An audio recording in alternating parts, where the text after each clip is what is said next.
Por parte, por parte de Yes Innovation, tenemos a la arquitecta Grace Yepes, quien es arquitecta de la Universidad Central, que cuenta una maestría en ambientes físicos y de confort obtenidos en Francia y un PhD en sostenibilidad, quien tiene más de 20 años de experiencia en proyectos de diseño, construcción y planificación urbana en Ecuador y en varios países de Europa.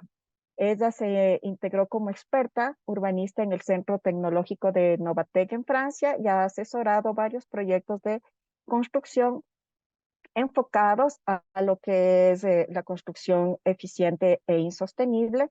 Actualmente es parte cofundadora del proyecto que se llama Yes Innovation, que dirige con el ingeniero PhD Nicolás Salomón, quien es ingeniero y máster en ingeniería de materiales de la Universidad de Toulouse de Francia y tiene también un PhD en ciencias de materiales. Ellos van a hacernos la presentación de esta herramienta que ha sido desarrollada para el Distrito Metropolitano de Quito, pero también puede ser aplicada en cualquier parte aquí del país. Nuevamente agradecemos mucho su presencia en este webinar y por favor les pedimos a las personas que las preguntas las hagan a través del chat o, del, o de la parte de preguntas aquí en la pantalla, las cuales serán atendidas al final de las presentaciones de ellos. Dejo la palabra a Carolina para que pueda hacer su presentación. Muchas gracias, muy buenas tardes con todos y todas. Voy a proceder a compartir mi pantalla para poder...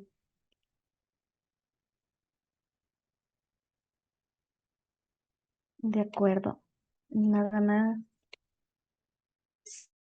Creo que ahí se puede ver, tal vez me puede confirmar Belén. Sí, podemos ya ver perfectamente la pantalla, gracias. Perfecto, bueno, después de la introducción, agradecerles por este espacio. Yo estoy representando al Fondo Ambiental de Quito y también por parte de la Secretaría de Ambiente. En primer lugar, pues me gustaría iniciar este espacio conversando un poco con todos ustedes, indicándoles qué es el Fondo Ambiental, quién es el Fondo Ambiental. Seguramente algunos lo han escuchado y otras personas pues no lo han escuchado, entonces creo que justamente este espacio es realmente importante como para socializar en primer lugar a la institución que estoy representando. El Fondo Ambiental es el mecanismo financiero de la ciudad de Quito, tanto para programas, planes y proyectos en el marco de un desarrollo sostenible. Adicionalmente, otro dato importante de la institución es que es la única institución municipal que se encuentra adherida al programa Ecuador Carbono Cero y digamos es quien es la cara frontal ante el Ministerio del Ambiente, Agua y Transición Ecológica para todas las iniciativas de mitigación al cambio climático. ¿Y por qué, digamos, dar este dato tan importante? Es porque parte de las SBNs también, dentro de la guía, ustedes van a encontrar que toda la implementación de las SBN también está vinculada a la captura de carbono. Entonces, el Fondo Ambiental, pues, también trabaja en este ámbito. ¿Quién es el Fondo Ambiental? El Fondo Ambiental, como les mencionaba, pues es una entidad desconcentrada con personería jurídica de derecho público y su razón de ser es el tema de la gestión y la movilización de recursos. Y estos recursos pues se invierten a largo plazo y a través de proyectos para el tema de la sostenibilidad. El fondo puede administrar y ejecutar estos recursos que provienen de diferentes fuentes. Estas fuentes pueden ser públicas, privadas y también pueden ser nacionales o internacionales.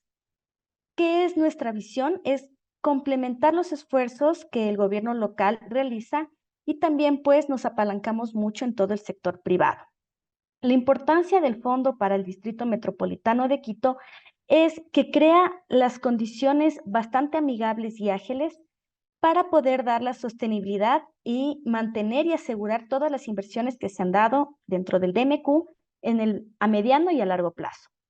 Algunas características importantes que me gustaría compartir justamente es que el Fondo Ambiental tiene autonomía administrativa y financiera. ¿Esto qué quiere decir?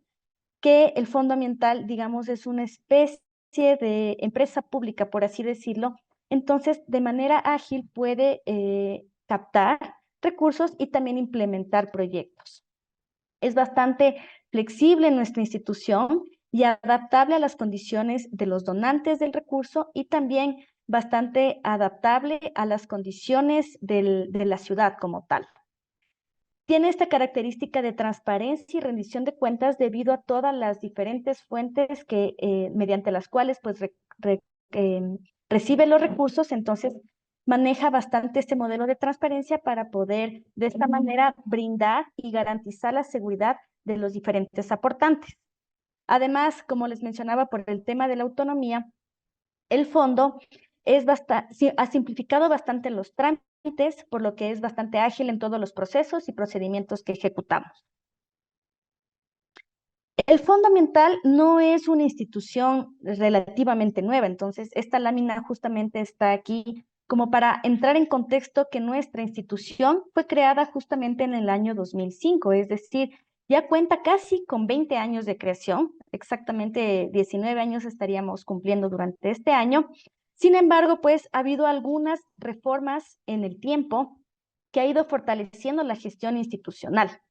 Es decir, desde el 2005 ha ido transformándose y siendo una institución más robusta.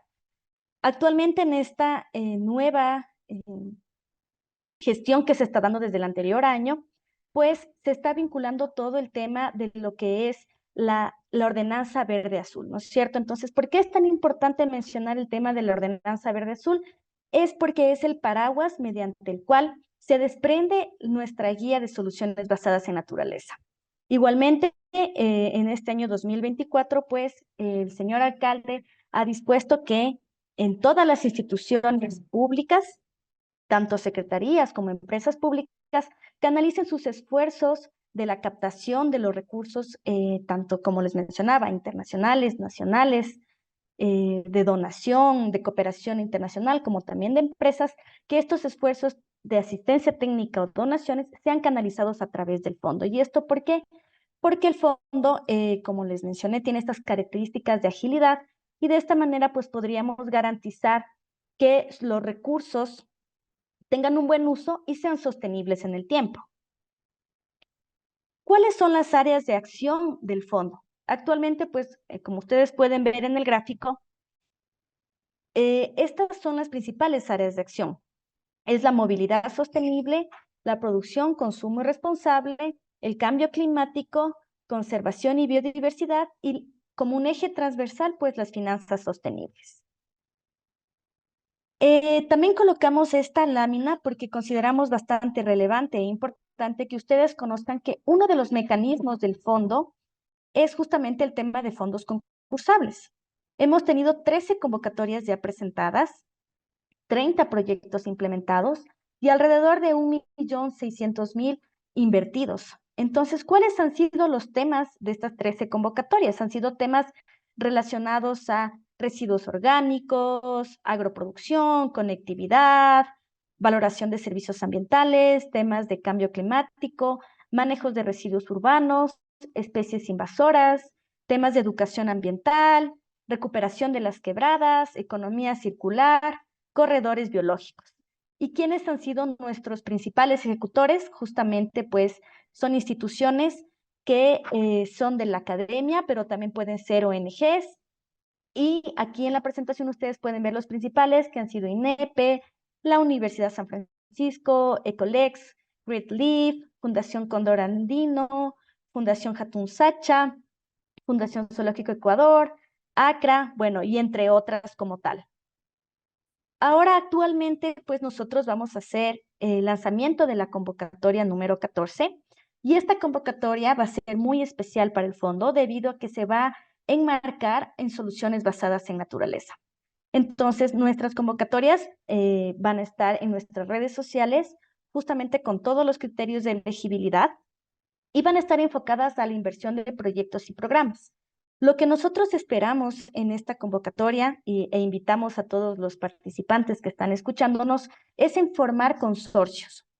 En estos consorcios esperamos que estén multiactores, tanto la academia, como también pues el barrio como tal, porque esperamos que sean ya con barrios que sea muy participativo, es decir, que estos barrios tengan el empoderamiento. ¿Y por qué buscamos esto? Justamente porque no queremos que las inversiones, la gente no se apropie y luego sea muy difícil el mantenimiento de cada una de ellas. Conocemos que nuestro accionar como municipio, obviamente, al hacer inversiones en espacios públicos, uno de nuestros deberes también es involucrarnos en la parte del mantenimiento. Sin embargo, el accionar se vuelve mucho más ágil y fácil cuando la ciudadanía también se empodera de eso. ¿Y cuándo se empodera la ciudadanía? Cuando desde las bases está construido este tipo de programas. Entonces, invitarles a todos los que están escuchándonos justamente que esta convocatoria se va a lanzar durante este año y el eje principal va a ser el tema de las soluciones basadas en naturaleza y tomando como referencia la guía que fue lanzada en días anteriores. También mencionarles que durante esta gestión pues hemos hecho 10 alianzas estratégicas, tanto en el sector privado, público, sociedad civil. Hemos trabajado con diferentes instituciones. En el sector privado pues hemos conversado mucho con DHL, también con constructores positivos, con diferentes clústeres en diferentes ejes. Como ustedes vieron, pues nuestros ejes son bastante macro y lo que buscamos es diversificar todas nuestras acciones para poder de alguna manera generar el mayor impacto posible en las acciones que se ejecuten dentro del DMQ. También hemos hecho estos lazos fuertemente con la academia. También pues me olvidaba que justamente en este tema de la convocatoria de fondos concursables sería muy importante que en este consorcio que se maneje pues incluya la academia. La academia también tiene un valor bastante agregado. Solamente por darles un dato, nuestra guía de soluciones basadas en naturaleza tuvo mucha participación por parte de la academia. Entonces, ¿qué más que todo este esfuerzo pues se vea plasmado en un proyecto ya implementado en un barrio de la ciudad de Quito? Actualmente, pues, hemos gestionado alrededor de $1 millón, hemos movilizado este recurso en temas más de financiamiento climático, porque las SBNs, en nuestra visión, tienen mucho que ver justamente con la mitigación de los riesgos climáticos. Ustedes saben todo lo que ha sucedido en días anteriores en nuestra ciudad, justamente el tema de las fuertes lluvias. Esto tiene que conllevar algunos riesgos en la ciudad. Entonces, lo que nosotros buscamos es que estas medidas como las SBNs, pues de alguna manera logren mitigar este tipo de impactos. Una mirada bastante macro, nos gustaría tal vez también enfatizar el hecho de que estamos con el tema de la cooperación internacional diversificando fuertemente nuestra cartera. ¿Por qué es importante la cooperación internacional? El término de las SBNs ha sido adoptado desde algún tiempo atrás por parte de varios actores internacionales. Entonces, nosotros nos encontramos totalmente alineados en esta acción climática. La cooperación internacional para el desarrollo es una fuente de dinero y también de asistencia técnica muy importante. Entonces, en ese sentido, en el cumplimiento del señor alcalde en que la ciudad de Quito sea la más linda del mundo, pues vamos de la mano junto con estos diversos actores para el cumplimiento de las metas locales. Entonces, por darles solamente una breve visión de qué actores están vinculados con todo el accionar ambiental acá de Quito como tal, y no solo ambiental, también urbano. Está justamente la Unión Europea, existen redes muy importantes vinculados al municipio de Quito, como es C40 y CLEI, también el tema de esta red de los gobernantes con la acción climática, y también pues nosotros hemos estado tratando de diversificar nuestra cartera de cooperación. Hemos trabajado muy de la mano con el Instituto Global para el Crecimiento Verde, que en sus siglas en inglés es el Triple GI, también de la mano con GIZ, con Clever Cities, con WEMI, con Solution Plus, cada uno de estos actores enfocados en las diversas líneas de acción que cuenta el fondo. Ahora un poco más ahondando en la materia de lo que son las soluciones basadas en la naturaleza. Como yo les comentaba previamente, nosotros pues existe esta ordenanza metropolitana número 060 que define las soluciones basadas en naturaleza como un conjunto de estrategias integradoras aplicadas en la gestión sostenible de los ecosistemas y el fortalecimiento de la resiliencia urbana, cuyo enfoque es la recuperación o el incremento de los beneficios que la naturaleza brinda a las personas y que permite abordar desafíos sociales. Ahora, ¿por qué nosotros mencionamos este tema? Justamente, ¿cuáles son los desafíos sociales? Buscamos primeramente la participación activa de todos los actores y qué gusto pues tener este tipo de espacios como este webinar, donde está bastante abierto a que profundicemos en este tema e invitarles a empoderarse de este documento, porque es un documento vivo, justamente para que el sector privado lo aplique y en conjunto realizar muchas veces mesas técnicas de trabajo para poder ir aplicándolas, incluso mejorándolas ya en los casos de estudio. Y esto lo vamos a ver justamente en los fondos concursables que yo les estaba mencionando. Entonces, la aplicación de las SBNs son diversas y pueden abordar varios tipos de problemas. Entre ellos está pues la gestión del agua, y cómo está relacionado al tema de la gestión del agua. Justamente las SBNs estarían como una restauración de humedales, ¿no es cierto? La revegetación de cuencas, la implementación de sistemas de drenaje natural, que esto puede mejorar la calidad de agua y reducir la erosión del suelo y así pues prevenir inundaciones. También nosotros vemos las SBNs como el tema de adaptación al cambio climático. Las SBNs pueden contribuir a la reducción de riesgo de desastres mediante la aplicación, justamente, ¿no? El tema de adaptación al cambio climático, lo que buscamos es prevenir este tema de inundaciones, los movimientos de masa, sequías, el tema de islas de calor, que ocurre bastante, digamos, en nuestra ciudad, en ciertos lugares donde se ve una mancha gris bastante fuerte. Como una medida de mitigación, pues las soluciones basadas en naturaleza también nosotros la identificamos y la categorizamos porque pueden entrar como estrategias de reforestación, conservación de manglares, bueno, tal vez en nuestro caso acá no como tal, pero sí la gestión sostenible de bosques que, como les mencionaba, puede ayudar a capturar carbono y asimismo reducir las emisiones de efecto de gases invernadero. En cuanto a la agricultura sostenible, pues también nosotros buscaríamos este tema de prácticas agrícolas que traten de imitar los ecosistemas naturales, como la agroforestería, la rotación de cultivos, que pueden mejorar la fertilidad del suelo, reducir la erosión y aumentar así la resiliencia a las sequías y a las plagas. Y finalmente, pues nosotros vemos muy vinculado al tema de la salud y al bienestar en general de la población, porque la exposición a esto es bien conocido, ¿no? Por el tema de la academia, que la exposición en entornos naturales como parques y áreas verdes urbanas está netamente y profundamente asociado con los beneficios para tanto la salud mental y física.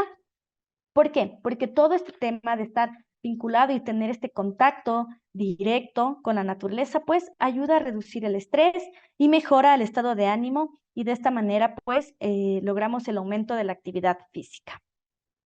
¿Cuáles serían algunos de los beneficios de las SBNs? Para nosotros como el DMQ, justamente aspiramos pues que este documento no sea netamente solo una visión ambiental, no lo vean como tal, sino más bien algo mucho más integral, algo mucho más aplicado, porque el tema es el empoderamiento y la sostenibilidad de este documento. Entonces, ¿por qué la sostenibilidad? Porque utiliza recursos renovables y procesos naturales, lo que puede resultar en sistemas más sostenibles y resistentes en el largo plazo. ¿Cuál es el costo-efectividad de la implementación de las SBNs? En muchos casos tendríamos que nosotros verlo como algo más rentable en el tiempo porque el costo de mantenimiento pues disminuye. La resiliencia porque fortalece la capacidad de los ecosistemas y las comunidades para adaptarse y recuperarse a los impactos ambientales y todo lo tema de los desastres naturales. ¿Y por qué también nosotros lo vinculamos al tema de la biodiversidad? Porque promueve la conservación y la restauración de la biodiversidad, lo que a su vez aumenta la estabilidad y la funcionabilidad de los diferentes ecosistemas. Entonces, esto, digamos, sería nuestra visión en todo lo que es los SBNs. Y lo que queríamos para finalizar, pues, esta presentación es también comentarles que nosotros, como DMQ, estamos estructurando un proyecto de alrededor de 20 millones. Este proyecto es bastante ambicioso. Lo que buscamos justamente es la implementación de soluciones basadas en naturaleza como una medida de adaptación al cambio climático, específicamente en parques y quebradas del DMQ. Como objetivos específicos, pues, como ustedes pueden ver en pantalla, son tres. El primero justamente es el codiseño y la implementación de las SBNs que reduzcan el riesgo de exposición a amenazas climáticas ante episodios de inundación, movimientos de masa o eventos de alta temperatura en lugares priorizados. Digamos, las necesidades son bastante amplias. ¿Por qué priorizamos lugares? Porque los recursos son limitados y lo que buscamos es implementarlos para que en siguientes fases pues se sigan replicando. Para nosotros también como otro de los objetivos específicos es el diseño y la implementación de un sistema de monitoreo para la implementación de las SBN. Esto es realmente importante por el tema de la sostenibilidad. Lo que buscamos es realmente de que todas las medidas que se vayan implementando, pues nosotros las podamos ir midiendo y lo que nos ayudará a esto es a tal vez hacer correcciones en el tiempo, ¿no? Para que la inversión sea justamente que tenga un buen propósito y que sea eficientemente invertida.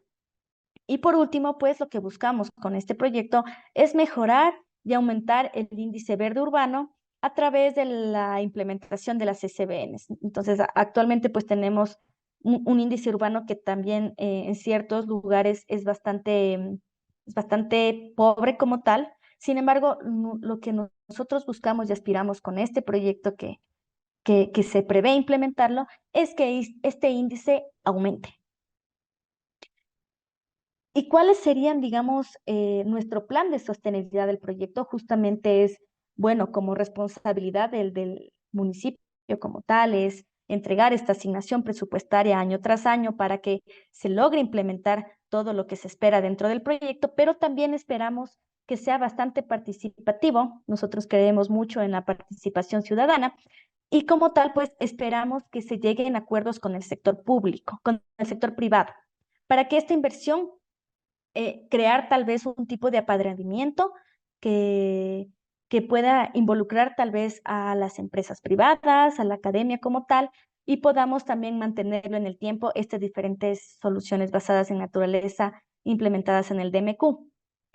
Al ser un proyecto climático, a través de los resultados de la implementación y con la reducción del riesgo climático, nosotros pues consideramos que se va a abrir mucho el espacio para lograr participar en convocatorias internacionales y de esta manera canalizar recursos de cooperantes o donantes fuera del país y también de esta manera pues realizar otros pilotos fuera de los lugares priorizados como tal.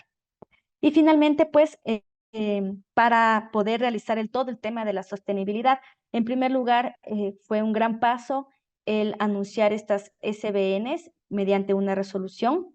Entonces, es un documento ya tangible de política pública y también, pues, incorporarlo dentro de la planificación territorial.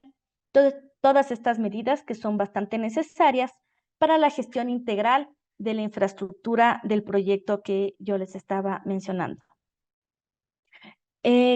Nosotros para este proyecto, pues nosotros hemos identificado que tiene un gran potencial en cuanto a lo que es que sea replicable, escalable y que sea bastante innovador.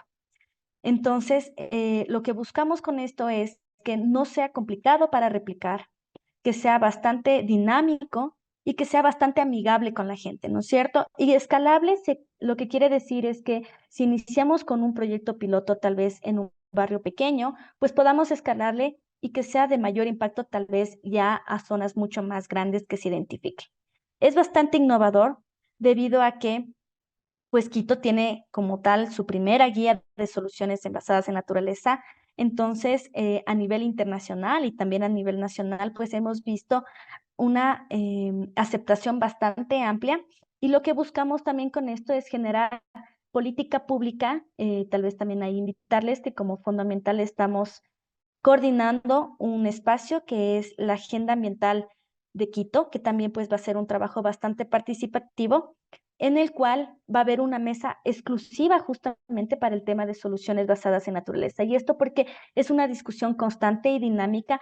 No creemos que todo el trabajo pues se terminó ya con el lanzamiento de la guía, sino más bien esto es el primer paso para todo lo que se viene. Entonces, lo que buscamos justamente es posicionar a la ciudad como una ciudad líder en el país y, ¿por qué no?, pues en la región como tal, en la implementación de este tipo de infraestructura que es sostenible y que ayuda mucho, sobre todo en el tema de los riesgos climáticos. Aquí pues se termina mi presentación. Yo les dejo las redes del fondo como tal. Agradecerles por el espacio. Me parece que las preguntas pues van a estar en el final y yo totalmente abierta a responderlas. Muchas gracias. Muchas gracias, Carolina, por tu intervención. Y ahora damos paso a Grace Yepes y Nicolás Salomón de Yes Innovation, quienes ya nos van a contar y nos van a hablar ya de la guía y cómo esta nos ayuda ya como una herramienta también de diseño arquitectónico. Y les dejo con la palabra para ustedes. Muchas gracias. Sí, muchas gracias. Estoy buscando dónde compartir, disculparán. Sí, muchas gracias por ese momento, por la invitación. Yo voy a introducir un poco quiénes somos nosotros en IES y dará la palabra a Grace para que introduzca la guía con mayor detalle, ¿no?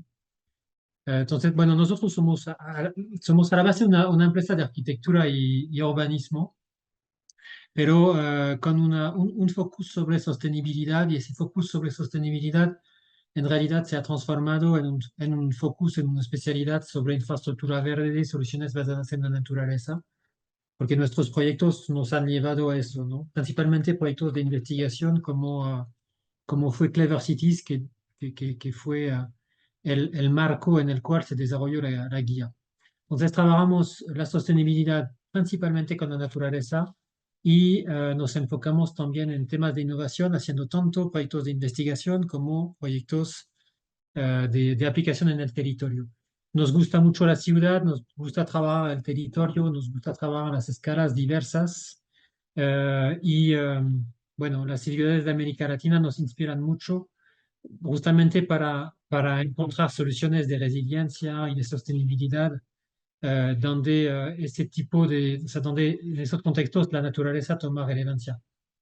Tenemos un equipo que poco a poco se ha vuelto multidisciplinario justamente para responder a esa demanda de trabajar con naturaleza y solemos trabajar en colaboración casi sistemáticamente en todos nuestros proyectos y en particular en colaboración internacional vía en particular esos proyectos de investigación que llevamos a cabo. Entonces, en nuestra actividad de planificación ecológica, desarrollamos herramientas, desarrollamos técnicas para levantar datos, hacemos planificación, hacemos diseño de espacio y en ciertos casos hacemos implementación de soluciones justamente para aprender. Y en el terreno, pues hemos trabajado mucho con Quito, en particular vía Clever Cities. Hicimos algunas otras implementaciones, pero también en ciudades de la costa, en Ambato, en Puerto Viejo, en Cuenca, etcétera, ¿no? Entonces, tanto para proyectos de planificación como para proyectos de implementación. Vamos a iniciar esta parte con un pequeño censo, ¿no? Para ustedes, para entender quiénes son. Y tratamos de hacerlo sistemáticamente para mapear un poco el interés, el conocimiento que puede haber sobre soluciones basadas en la naturaleza. Entonces se conectan a mentimeter.com, ven el número que se pone arriba y van a entrar.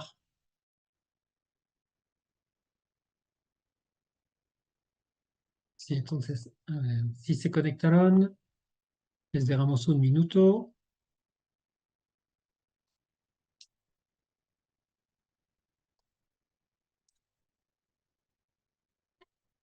Entonces tienen el QR. Buenas noches con todas, con todos. Para mí es un placer acompañarle a Nico en esta presentación y acompañarles a todos ustedes en la presentación de esta guía.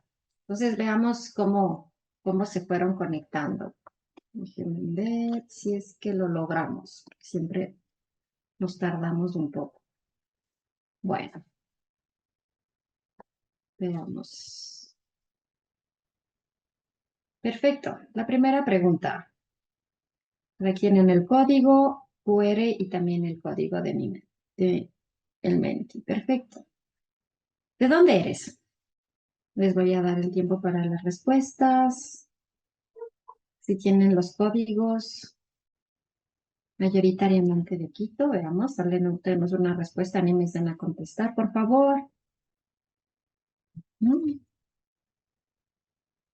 Perfecto, hay 4 respuestas. Tenemos 43 participantes, así que todavía tienen tiempo de contestar. Bueno, como el evento está organizado por el CAE Pinchicha, imaginamos que son todos o casi todos de Quito. Vamos a ver. Pasemos a la siguiente para ir avanzando. Igual pueden seguir contestando. Ok, si son mujeres, hombres o otros, para saber también quién está participando. Hay mujeres. Y ese tipo de encuestas nos sirven para reportar a los compañeros de Clever Cities también, de los eventos que solemos hacer. Entonces, de las respuestas que tenemos, mayoritariamente son mujeres.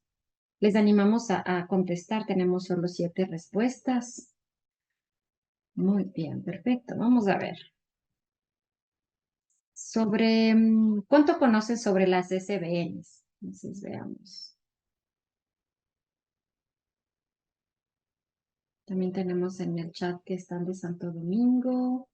Ok, medianamente. Poco, nada. Bueno, veamos. Perfecto. Son poquitos. Supongo que algunos estarán con sus teléfonos.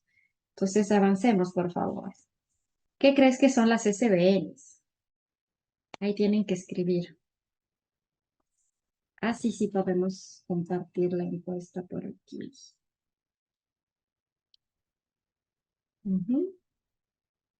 Anímese en escribir, por favor.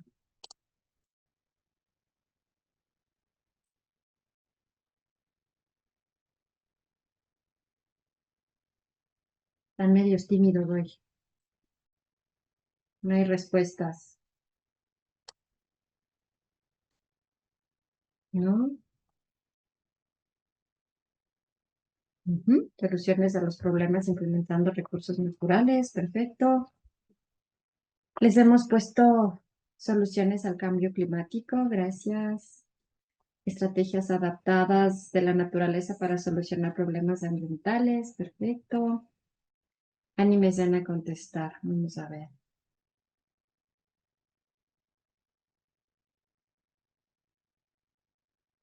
Así, el código QR se les pasó rápido. Ahí está justo.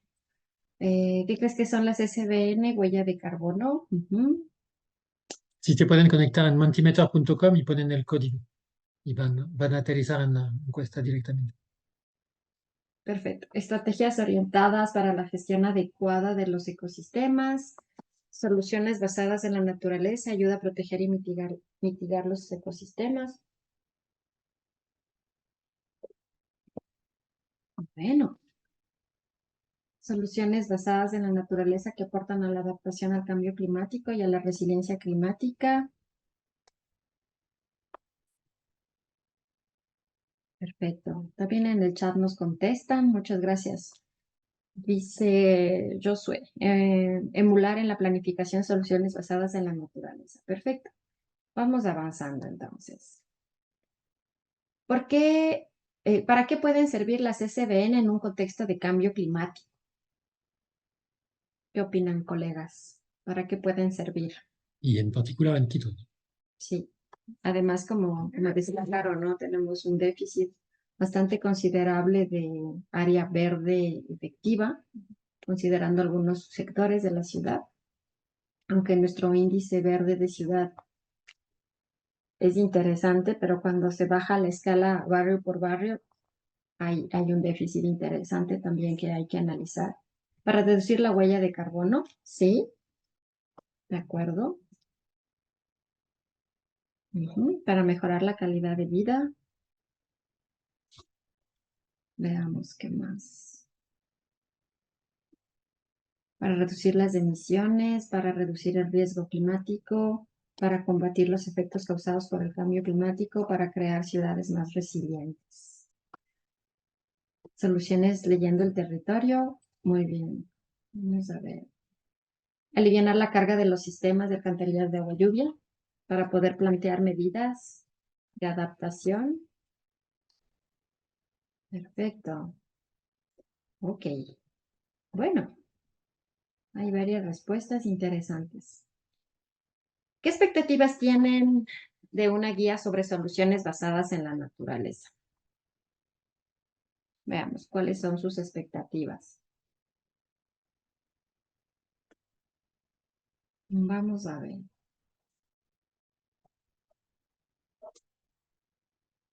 Les invitamos a que participen.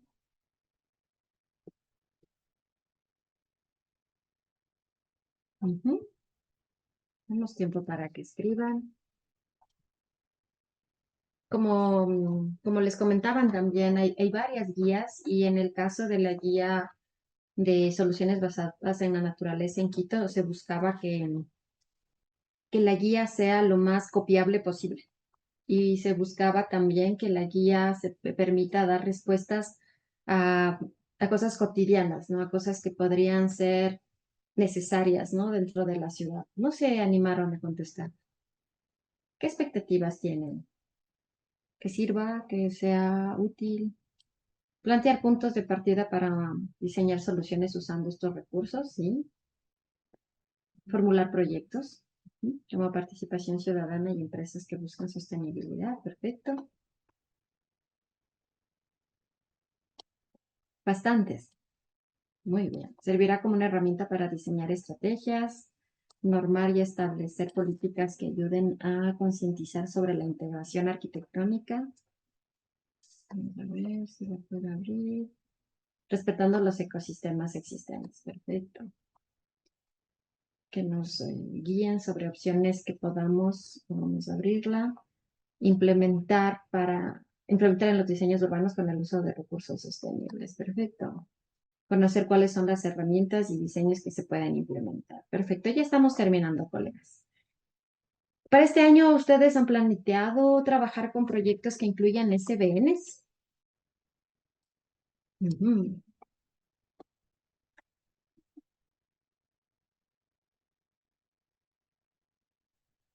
Ok, de los 7 conectados. La mayoría tiene intenciones. Esperamos que la guía también les sirva para que sea más fácil el implementar. Perfecto. ¿Qué les faltaría para implementar las SBNs? ¿Qué aspectos ustedes creen que les está faltando para implementar SBNs? En algunas encuestas nos hablan de incentivos, por ejemplo. Aquí nos habla Tito Alcíbar de una certificación.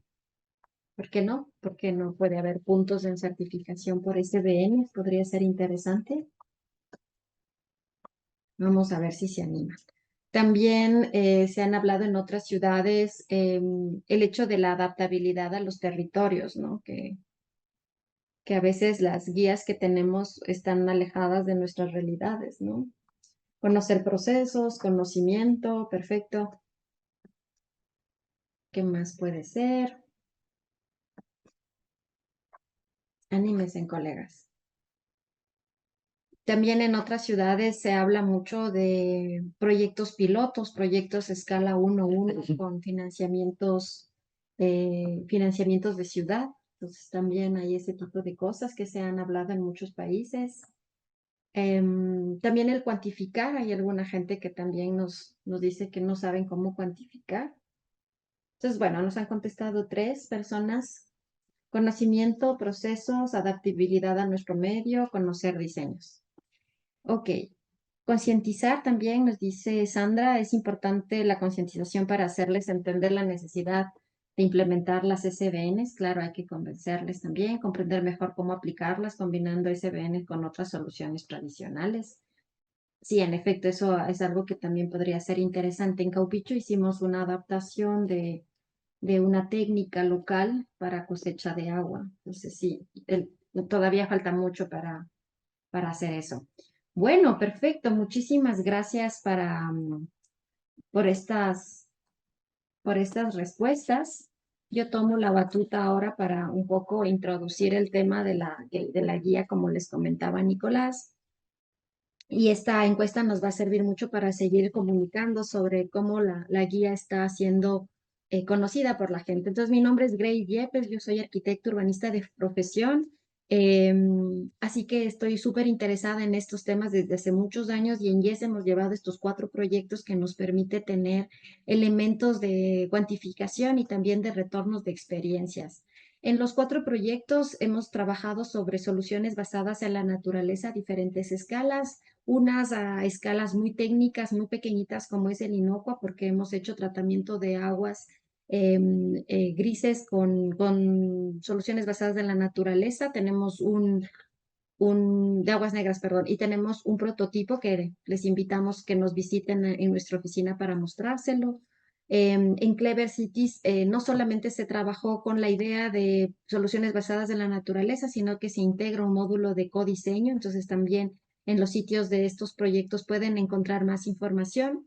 Estamos trabajando con la ciudad de Portoviejo para la restauración de ecosistemas urbanos. Hemos trabajado con el río de Portoviejo y en este proyecto hemos también encontrado muchísimas cosas interesantes para hablar de restaurar, que es un nivel muy alto y que hay mucha discusión, porque restaurar tal vez no es lo mismo en ecosistemas urbanos que en ecosistemas naturales y ahí todavía hay un debate. Y en Slack estamos trabajando con un financiamiento de la Agencia Francesa de Desarrollo para hablar de estas SBNs a grande escala. Nosotros en Quito ya tenemos algunas SBNs importantes y estamos trabajando con 15 proyectos a nivel de Perú, Colombia y Ecuador para entender cómo se pueden escalar y creemos que ese será el siguiente paso de las SBNs, posiblemente una guía. Hemos generado unos 30 objetos de SBNs dentro de estos 2 proyectos, tanto el Interlace como el proyecto Clever Cities, que estarán en nuestra página web para que ustedes puedan descargarlo y usarlo. Se los hizo de esta manera, ¿no? Tienen una pastilla de información con esta ISO que permite comunicar más fácilmente con gente que no está, que no conoce mucho de planos, que no está muy identificada con este tipo de lectura o técnica y ahí permite que ustedes puedan hablar con sus clientes y con sus colaboradores. Luego tienen las plantas, donde está toda la información que hemos podido señalar y que puede ser útil. Y también un corte, porque tanto planta como corte, junto con nuestros colegas del municipio de Quito, se hablaba mucho de la necesidad de que esté a este detalle para que pueda ser fácilmente incluido en los términos de referencia de las diferentes llamadas del municipio. También nosotros desarrollamos una calculadora de soluciones basadas en la naturaleza. Es bastante nuevo. Nosotros ya lo habíamos aplicado en Europa y lo hemos pulido con información local.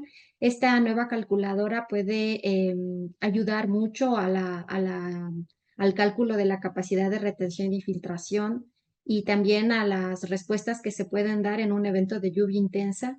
Y también hay un cálculo de mitigación de emisiones de gases de efecto invernadero para los proyectos que quieran financiarse dentro de estas líneas de financiamiento verde, ¿no? Entonces, ¿por qué hablar de las SBNs y cómo asegurar el éxito de estas SBNs? Como bien lo decía Carolina, es necesario estas alianzas pública-privadas. Nosotros en Clever Cities fuimos socios de la ciudad de Quito y trabajamos en el consorcio de este proyecto varias entidades públicas y privadas que generaron realmente una sinergia de los saberes y de las aplicaciones. Entonces hubieron ciudades que nos permitían ver lo que podíamos hacer.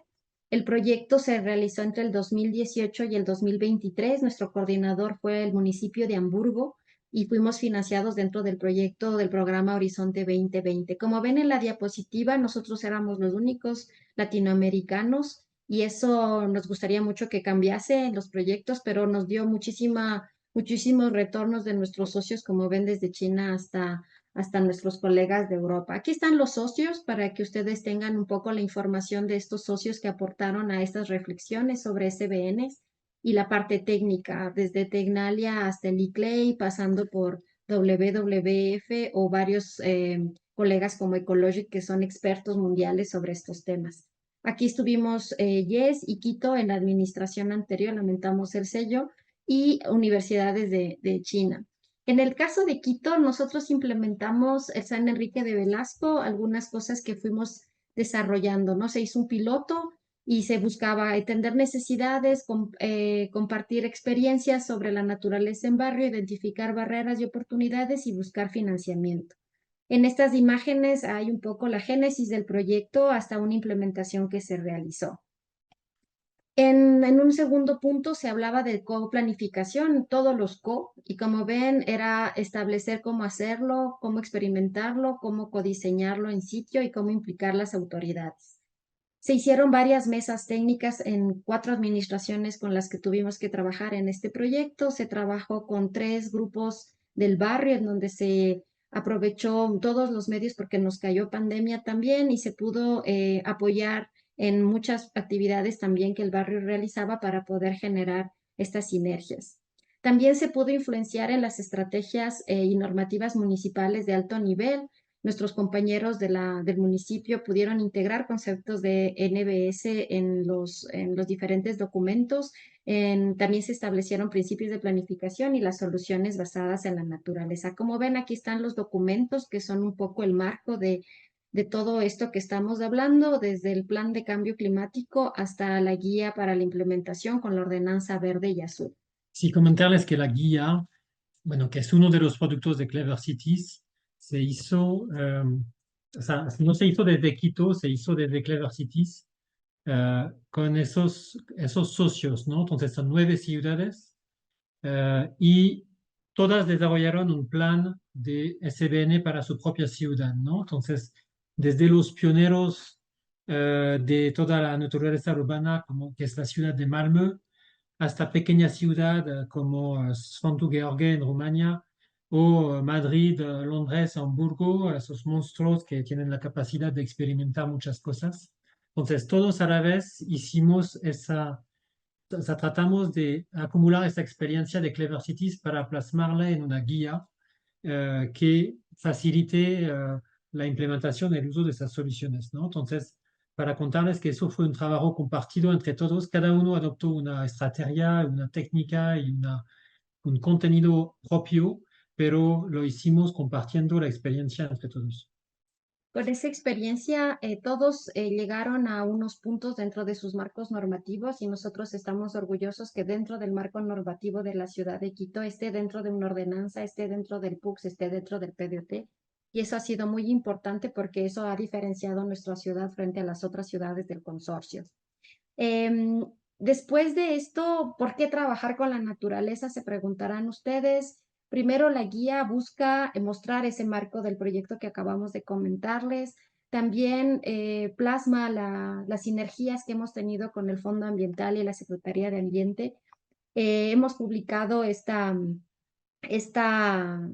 guía, ya está en línea, entonces la pueden ver. ¿Cómo se hizo la guía? Como ven, estos son algunas cifras de ese proceso de la guía. Se decidió hacer la guía porque veíamos la necesidad de que tengamos un documento para que mucha gente pueda usar esta información. Entonces se hicieron talleres con la comunidad, se hicieron webinars, se han hecho muchas mesas técnicas para hablar de estas políticas y de estándares, se han hecho muchos intercambios con entidades expertas durante los 5 años que hemos tenido. Hemos trabajado con 32, como les comentaba Nicolás. Hay 9 ciudades implicadas y en todo esto hemos analizado referentes internacionales y eso nos ha permitido también situar nuestra guía como ciudad entre una de las más prácticas. Aquí en la guía ustedes van a encontrar ciertos criterios de la norma para que ustedes sepan que ya hay una norma de soluciones basadas en la naturaleza y hemos puesto enfrente todos los principios que la Ordenanza Verde y Azul implementa dentro de sus textos normativos. Y como ven, los 8 criterios de las SBNs, que son desde responder eficazmente a los desafíos sociales de la población, el hecho de adaptar la dimensión del sitio de intervención, o como por ejemplo hablar de procesos de gobernanza inclusivos, o por qué no hablar de cómo gestionar de forma adaptativa con base de datos y fortaleciendo actores de decisión. Todas esos principios, esos criterios, para hablarlo bien, también se habla dentro de la ordenanza verde y azul. La guía tiene 7 capítulos, como ven, son los primeros 3 son para ubicarnos dentro de lo que se puede hacer con ciertas herramientas. El cuarto es los desafíos específicos de la ciudad de Quito. El quinto es el capítulo más pesado que tenemos porque es donde están todas las soluciones que podrían ser utilizadas en Quito y faltarán muchas más. Hemos puesto las más importantes, las que nos parece que pueden ser interesantes para todos ustedes. Y también los 2 últimos están la experimentación del San Enrique y la estrategia del Plan de Acción de Quito. En el capítulo 1 se aborda conceptos generales, se aborda el conocimiento actual, lo terminamos justo en el final del 2023, así que es lo más actual que tenemos, ejemplos y un marco de verificación. Aquí hay algunos documentos, ustedes en la guía tendrán los links para que puedan un poco ir entrando más a detalle en cada uno de estos. Aquí son los marcos generales, luego hay marcos más específicos que ya se hablan dentro de América Latina, los más remarcables, en donde ustedes pueden encontrar información complementaria y también informaciones de otras ciudades. Y luego vamos bajando de escala a cosas bueno, herramientas que ya hablan de metodologías, de técnicas, y nos parece importante mostrarlas también en la guía para que puedan alimentarse. A partir de eso van a encontrar también otra sección de información sobre manuales que son más aplicativos todavía y algunos buenos ejemplos como el manual de lineamientos de diseño de infraestructura verde para los municipios de México. Por eso preguntábamos en nuestra encuesta de dónde vienen, porque la idea es que se siga reproduciendo. Y estos documentos que ven aquí son los más actuales, al menos el último, que es el catálogo de soluciones regionales de Clever, en donde ustedes pueden encontrar varias soluciones de una manera más específica por región. Entonces nos parece importante marcar. También se han añadido algunos ejemplos y retornos de experiencias, no solo a nivel de ciudades, sino también a nivel científica sobre lo que los SBNs pueden hacer en la ciudad. Y nos parece interesante hablar de esto, ¿no? Una sola salud, en donde la naturaleza será la base para que podamos tener unas mejores ciudades también.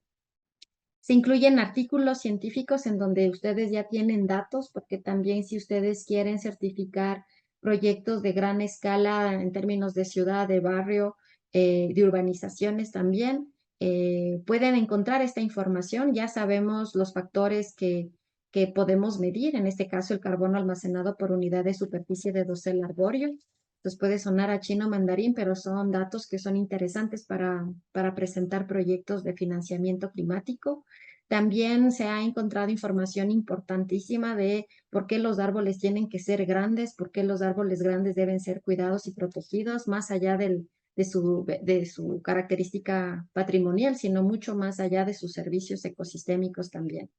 También el hecho de las diferencias que se provienen de la estructura y la composición de árboles, considerando que se necesita entender una larga vida útil para el árbol, mantener su densidad de madera e intentar que crezca en términos de tolerancia al estrés urbano y unas especies que son mejores que otras.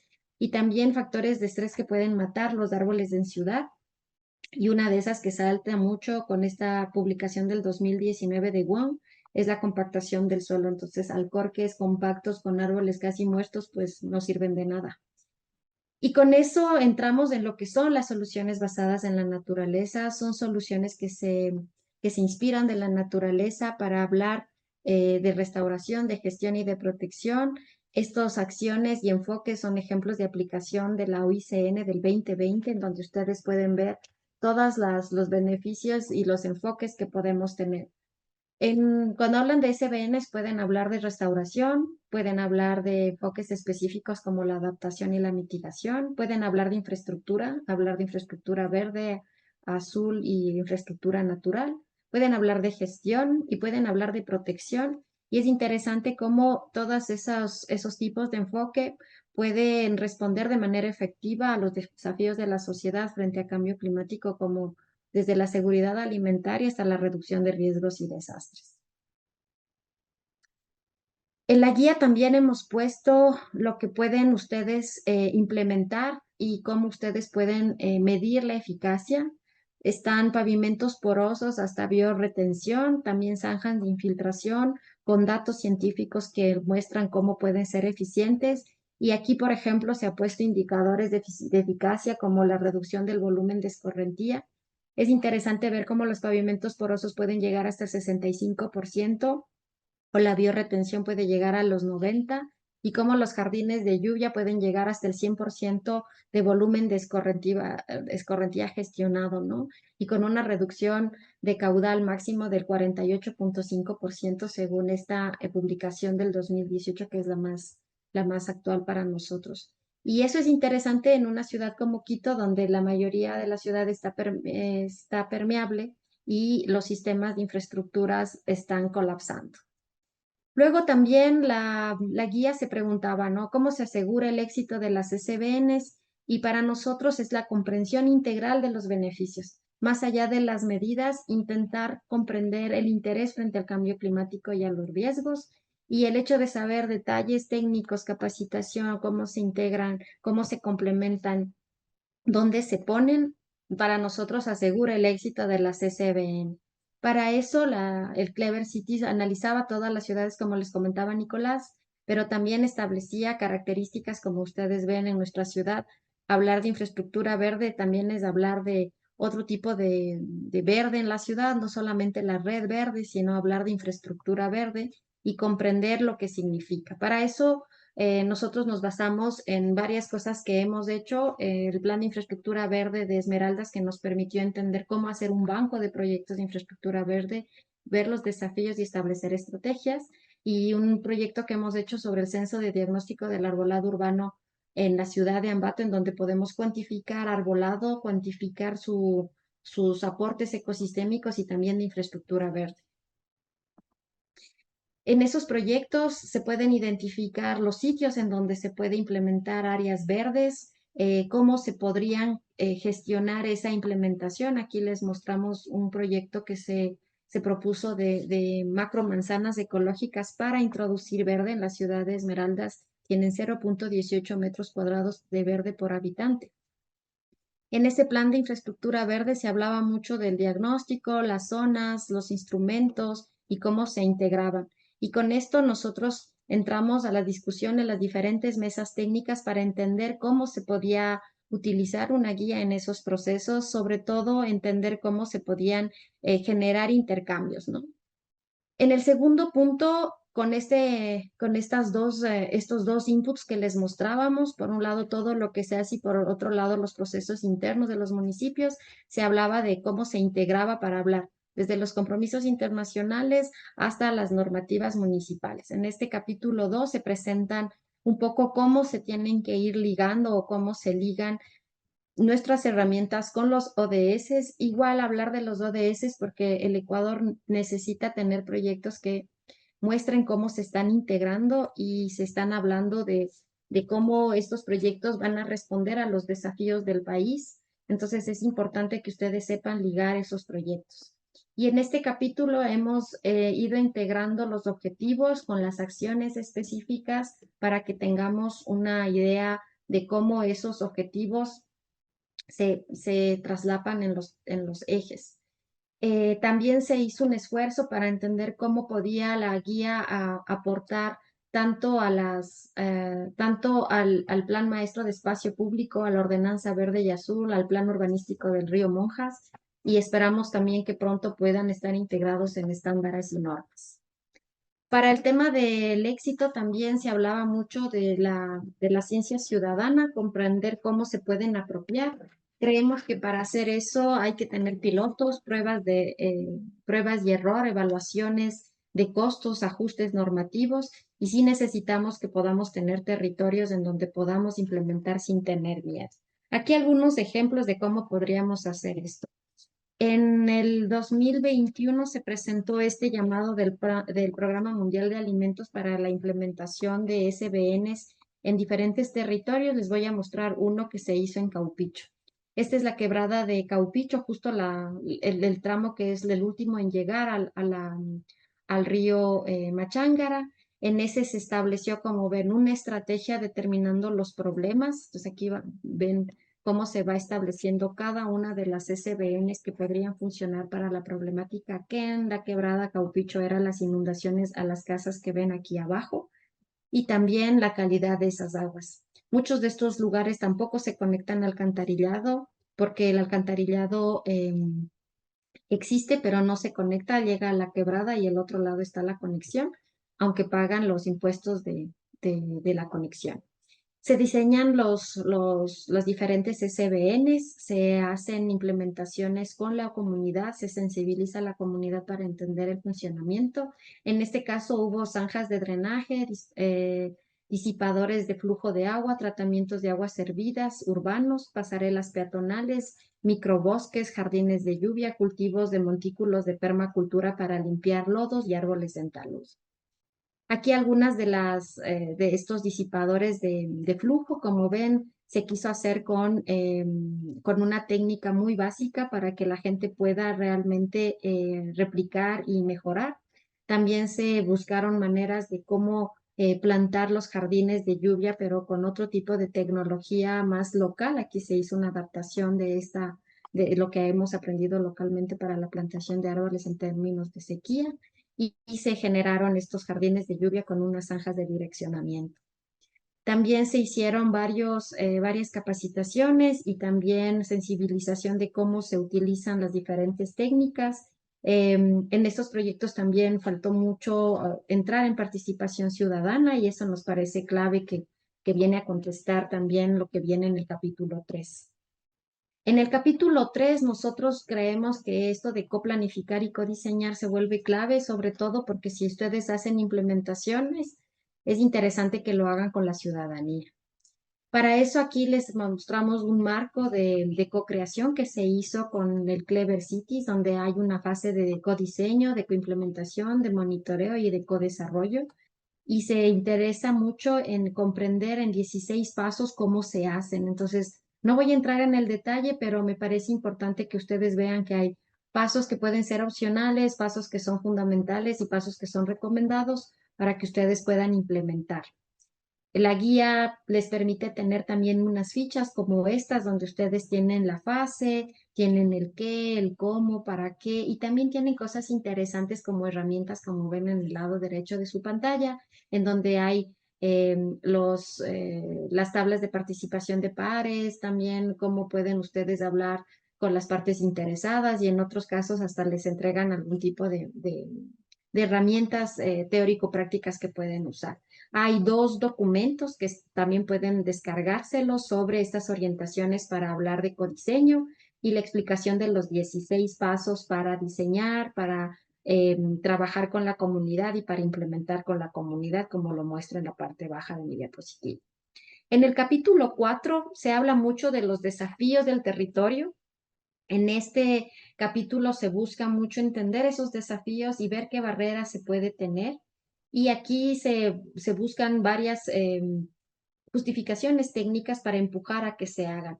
Es importante decirles, ¿no?, que en la PAC del 2020 se habla de los escenarios de la ciudad y para nosotros esto del aumento de la precipitación total anual en un 13.4% con un escenario de cambio climático de 4.5% y de 16.43% de aumento con un escenario de 8.5%. Para los que no están muy familiarizados con esta terminología, son los escenarios que maneja el Ecuador para cambio climático y con los que se establecen ciertos objetivos. Y ese aumento de precipitación no es regular, ¿no? Hay una parte irregular. Entonces, los escenarios dicen que es seguro que la pluviometría anual va a aumentar un poco, pero sobre todo van a aumentar ciertos picos, ¿no? Entonces, ahí vamos a conocer esos eventos de fuertes lluvias en un momento muy corto, que son los que quebran la infraestructura gris habitualmente.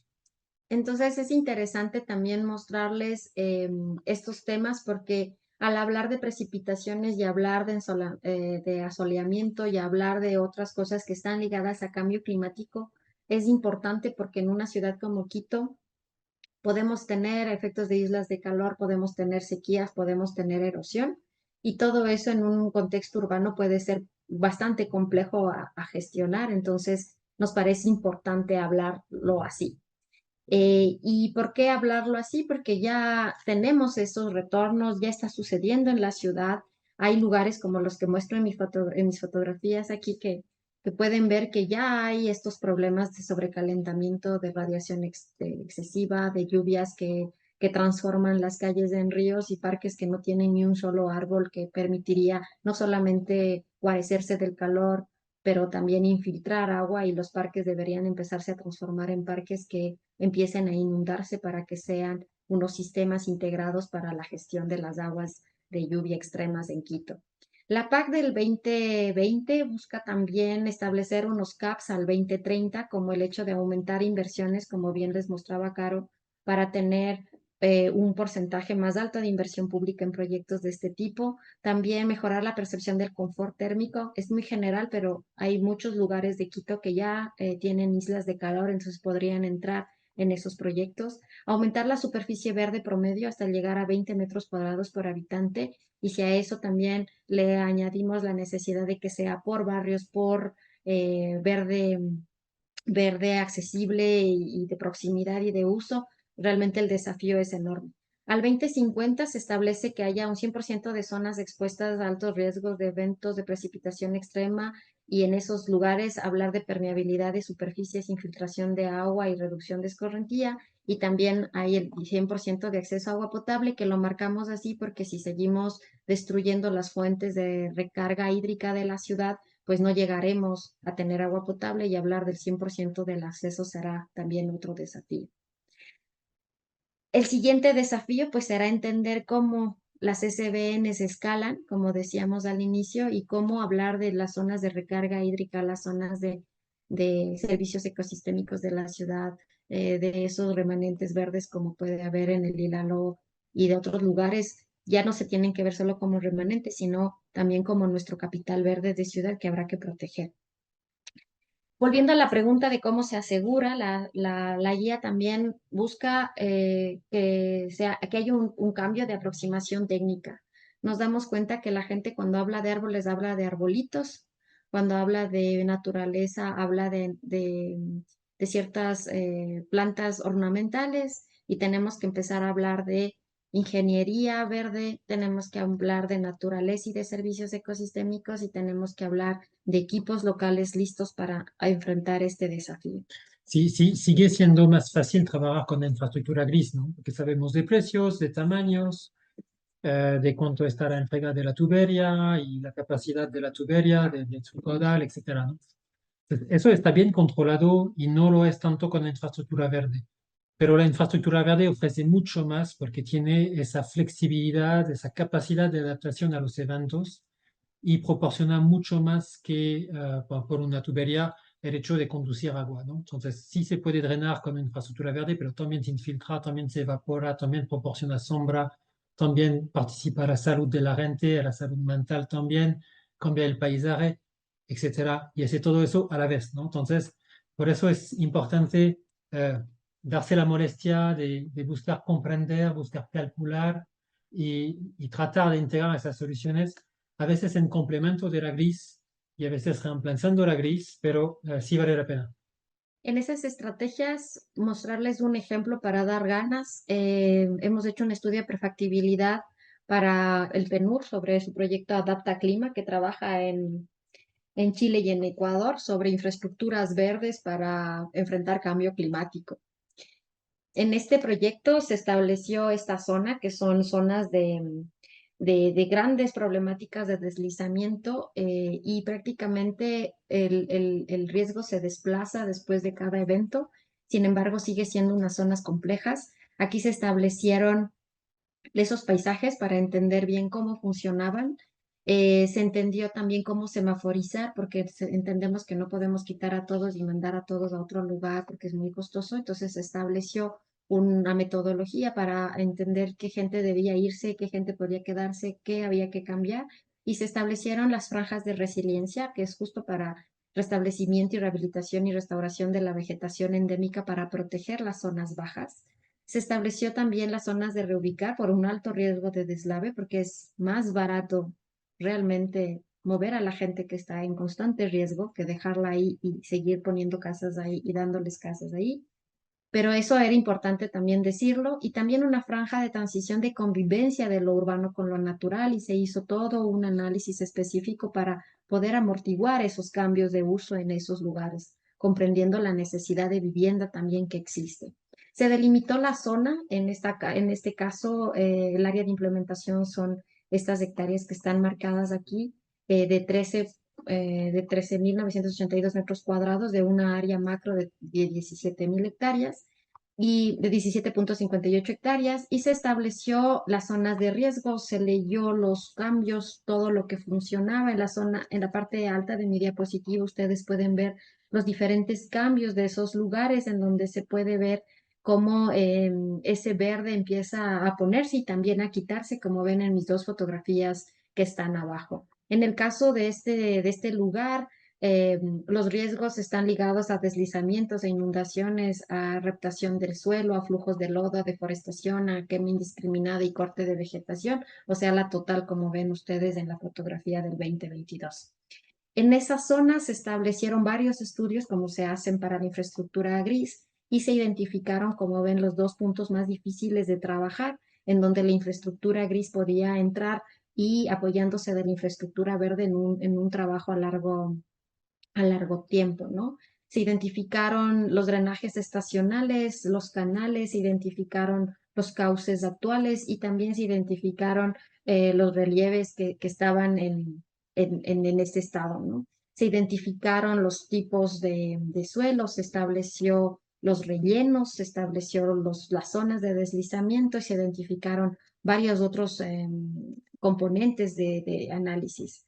El proyecto se basó en establecer qué era infraestructura verde y qué era infraestructura gris en una estrategia común, y como ustedes ven se hizo un tratamiento en la parte superior de esta pequeña loma para trabajar espacio público y también infraestructura basada en soluciones de la naturaleza. Se hizo un anillo prácticamente en la parte superior para gestionar las aguas que los barrios envían.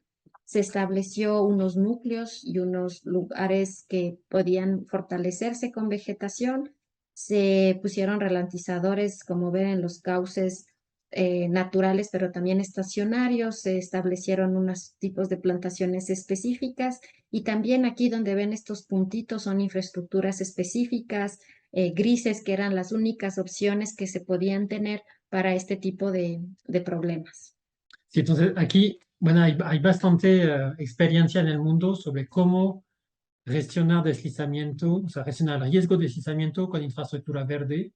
Hay múltiples experiencias y múltiples soluciones que vienen de la ingeniería ecológica. Y básicamente eso funciona cuando hay una condición que es el control de la escorrentia, ¿no? Entonces, la escorrentia genera los deslizamientos y en general pasa una pequeña descarga improvisada para potencialmente generar un accidente, ¿no? Entonces, las dos técnicas que ven, o sea, las dos estrategias que ven, la primera es controlar el agua, captarla desde arriba y bajarla hacia el río poco a poco, lentamente, evitando infiltración, ¿no? Entonces ahí hay redes de lluvia arriba, hay captaciones, hay drenajes y después hay en el pendiente ese drenaje que ven ahí entrecortado. Es un drenaje con esos disipadores de flujo, un poco como vieron en Caupicho antes, pero ahí el pendiente es mucho mayor, entonces para evitar que el flujo sea muy laminar hacia abajo, se pone eso para cortar la energía, ¿no? Y poco a poco se baja toda la escorrencia de la loma, del colinado, hacia el río lentamente. Y la segunda estrategia es anclar el pendiente con arbolado, cosas con núcleos vegetalizados de diferentes estratos que se anclan poco a poco. Y ese poco a poco a veces no es suficiente, entonces ahí tenemos que entrar con el gris, con pilares de hormigón, con terrazamiento también. Pero con el tiempo la estructura verde va a tomar fuerza, las raíces anclan el suelo de modo mucho más perenne que lo hace la infraestructura gris en realidad, y vienen a tomar en mano la situación. Entonces, son esos dos estrategias que ven aquí. Así que a partir de esas estrategias también se analiza la vegetación que se va a utilizar y se analiza estratégicamente dónde se las va a poner. Entonces, hay un estudio del paisaje también, de cómo se integran y cómo esos espacios públicos también sirven para que la gente tenga una visión diferente de su loma y cómo la pueden también utilizar, porque no podemos poner solo verde, vamos a hablar de silvicultura, vamos a hablar de ciertas cosas en ciertos lugares, no en todas partes, y hay que encontrar una manera de que la gente pueda entender esas intervenciones para que las pueda reproducir y replicar. Entonces, como les decía Nicolás, hay esa estrategia de la infraestructura verde y luego hay la estrategia del espacio público para poder vincular a la gente al uso y al disfrute y a la protección de esas zonas. Aquí algunos de los ejemplos técnicos que se implementaron y que se calcularon para poder entender cómo la infraestructura verde y gris se tiene. Cada uno de los arbolitos que ven en nuestro corte tienen unas características específicas que sirven para lo que se necesitan en esos lugares. Y con eso nosotros también entrábamos en otros contextos que la infraestructura verde también toma bastante fuerza. Les mostramos Caupicho y también hicimos cosas en Manta, en San Borondón también, en donde, como ven, nuevamente se establecen las estrategias por la problemática que ustedes quieran enfrentar, se establecen las soluciones basadas en la naturaleza y las soluciones grises. Se intenta que sean soluciones que se puedan replicar, por eso la ingeniería tiene que ser una ingeniería que se adapte a los recursos locales. Y como ven aquí en las fotografías del lado derecho, tienen desde un sistema de gradas que se necesitaba para la gente, pero con un aterrizamiento para hacer producción agrícola que necesitaba la gente como huertos comunitarios.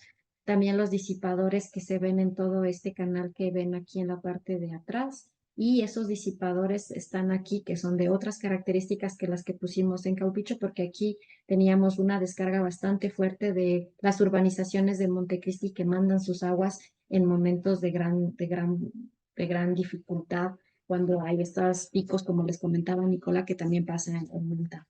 Las soluciones tienen que integrarse y replicarse y nos da orgullo que se repliquen porque la gente los puede mantener de manera más fácil.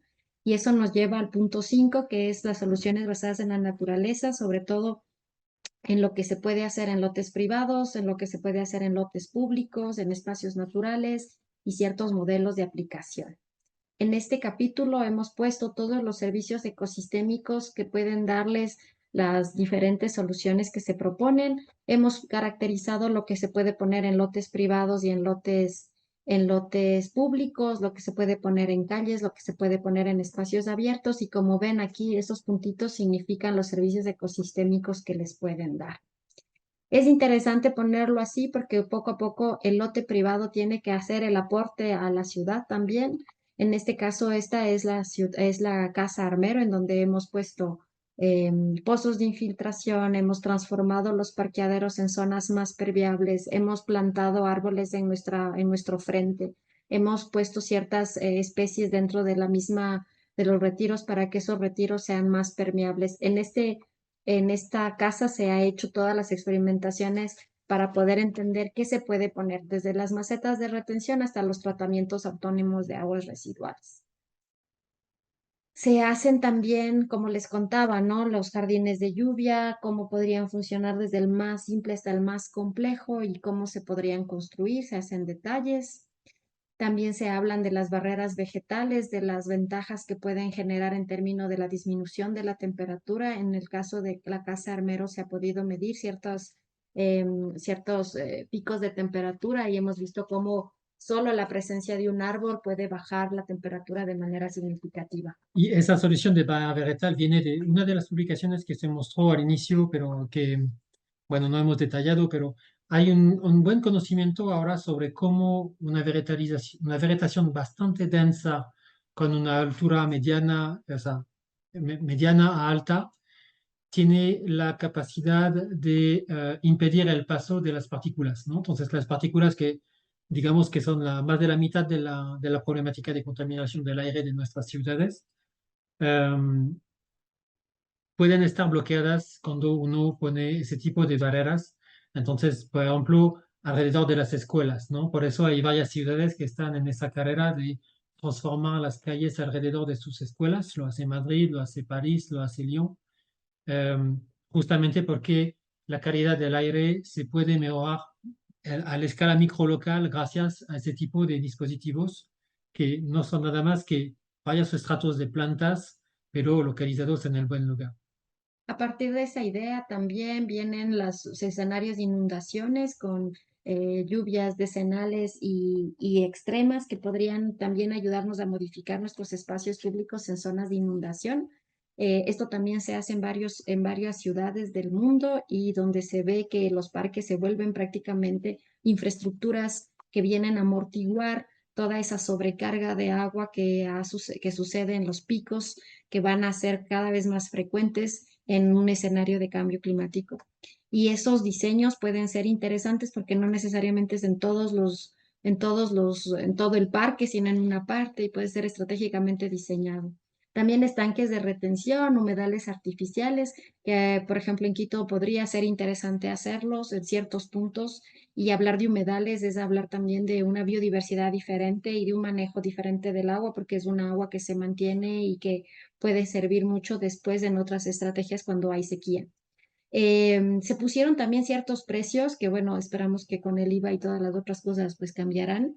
Sin embargo, hemos intentado y hemos hecho un esfuerzo a poner precios porque es importante para ustedes entender con sus clientes lo que pueden hacer. Aquí, huertos comunitarios que esperamos que la norma nos permita pronto hacer. Sin embargo, en la guía lo hemos puesto porque en otras ciudades los huertos comunitarios se han vuelto una alternativa para que la gente tenga acceso a vegetales frescos y para también trabajar sobre autosuficiencia alimentaria. Y hay una excelente experiencia con agrupar de huertos en Quito, ¿no? Ejemplario realmente a escala regional, pero hay pocos huertos comunitarios, ¿no? Y esos huertos comunitarios, además del cultivo, también permiten el compartir, el hablar con el vecino, el estar en la comunidad con una relación de igual a igual. Entonces tiene esas virtudes también súper interesantes que otras ciudades han experimentado, incluso las de Clever Cities. Y realmente hay un interés público a generar este tipo de iniciativas, sean suelo público o suelo privado, pero a lo menos a fomentar a que se generen asociaciones que animen y organizan ese tipo de huertos. Así que estamos esperando que esto empuje un poco a la existencia de huertos comunitarios y también a que empiecen a hablarse también de soluciones, como bien lo marcaban en el chat, ¿no? Que estén en las zonas periurbanas y rurales también. Aquí hemos puesto zanjas de antierosión, que es unas técnicas interesantes en cambio climático y sobre todo en zonas donde la erosión es un problema. Aquí hay muchos lugares en el Distrito Metropolitano de Quito en donde se podrían implementar los atrapanieblas también para una cuestión de aguas. Y también estos living smiles que también pueden servir mucho para poder tener unos suelos que nos ayuden un poco más a evitar la erosión. Y esas tres soluciones las pusimos en particular pensando en el norte de la ciudad, en lo que pasa en Pomasquí, en particular porque los colegas de la Administración Zonal La Delicia participaron bastante en Clever Cities y ahí mismo intentaron e implementaron soluciones bien interesantes. Y Atrapaniebla también lo pusimos porque en el Purulahua, en el borde del Purulahua, desde más de 20 años hay una serie de atrapanieblas que funcionan muy bien y alimentan en agua a la comunidad de una parte de mitad del mundo. Entonces es un tipo de solución igual, con un lugar bien escogido que puede aportar bastante a un costo bajo. Y eso también hemos puesto algunos ejemplos de restauración que nuestros compañeros de Samana han hecho en Checa, por ejemplo, y que ya es escala 1:1, donde ustedes pueden ver varias de estas soluciones basadas en permacultura, si no digo mal las palabras técnicas. Sin embargo, ya se está haciendo recuperaciones de quebradas y se están haciendo recuperaciones de arbolado endémico también. Está justo en el límite de la protección del atacazo, entonces es interesante también trabajar con eso. Se ha hecho un esfuerzo para poner más allá de qué vegetación o cómo intentar agrupar la vegetación para que ustedes sepan qué poner en dónde, considerando el paisaje de la ciudad de Quito. Y se hizo un esfuerzo y nuestros colegas biólogos trabajaron mucho en esto porque es interesante establecer las zonas climáticas, los nombres comunes y un poco darles esta información para poder plantarlas y entender bien las raíces, entender el tamaño, entender si hay en los viveros, y ahí también se identifica muchas cosas que en los viveros no existen y que tal vez ese será un buen proyecto a futuro para la ciudad de Quito. Algunos ejemplos aquí de algunas partes de la ciudad, hemos modelizado partes de la ciudad proponiendo los cambios con lo que se podría hacer en términos de agricultura, en términos de infraestructura verde, en términos de SBNs. Y hemos hecho eso para varios estados de la ciudad, para donde hay parqueaderos y no hay verde, cómo se podrían evitar, o sea, disminuir los parqueaderos y poner pequeñas zonas de vegetación, jardines de lluvia, como dentro de los predios privados también puede haber cosas interesantes, el uso de pisos permeables, jardines con alcorques con vegetación, etc. Se ha hecho la experimentación en el capítulo 6. Voy a pasar más rápidamente estos puntos porque solo muestra el cómo se buscaba, cómo es el barrio San Enrique y cómo es el barrio como se lo planteaba. San Enrique está justo en la parte alta del condado. Se hicieron varios trabajos y se establecieron estrategias para el barrio, que esperamos que el barrio lo tenga en su agenda para seguir trabajando. Esta es la estrategia en términos de gestión del agua. Esta es la estrategia en términos de los senderos seguros, donde cruzamos información de lugares en donde son prioridad para caminar, prioridad para conectarse a las quebradas. También se estableció esta implementación de este concepto de 3-30-300, que significa ver al menos 3 árboles desde cada predio privado, por lo menos un 30% de cobertura arbórea en el barrio y vivir al menos de 300 metros de un espacio público verde. Y este criterio, este concepto viene como el concepto del barrio a 15 minutos, la ciudad a 15 minutos, perdón, que permite entrar en esas nuevas reflexiones barrio por barrio para un funcionamiento más sostenible de esos lugares. Aquí está la implementación de un jardín de lluvia que se hizo con la comunidad. Es interesante también que se mida con la comunidad. Aquí está la calle como era antes. Si ven esos cercos de agua, fue el objetivo que queríamos responder con los jardines de lluvia. Era la primera vez que se hacía un jardín de lluvia en una calle de tierra de este tipo. Tiene una estrategia específica del macro al micro y del micro también. Se hizo esa implementación, se siguió por más de 6 meses. Hubo un presupuesto participativo que no incluía los jardines, entonces se hicieron los bordes, se perdieron los jardines. Sin embargo, tengan fe, los vecinos pusieron árboles, pusieron alcorques y ahora trabajaremos con ellos para transformar esos alcorques en jardines.